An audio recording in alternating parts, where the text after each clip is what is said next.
अस्सलामुअलैकुम। अगर आप शायर हैं या अफसाना निगार, राब्ता कीजिए आवाज स्टूडियो की आवाज टीम से।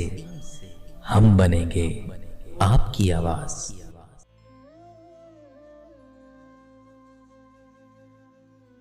हमने उल्फत का भरम सबसे जुदा रखा है, गोया सीने में तुझे दिल की जगह बसा रखा है।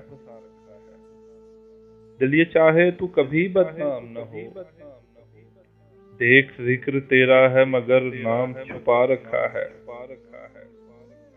मेरे जिस हाथ से किया था तूने मुसाफा, खोया नहीं होठों से लगा रखा है।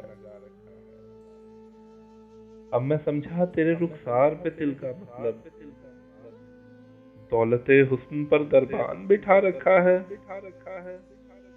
जुदा हो गए तो फिर क्या हुआ था, तेरी तस्वीर को सीने में सजा रखा है।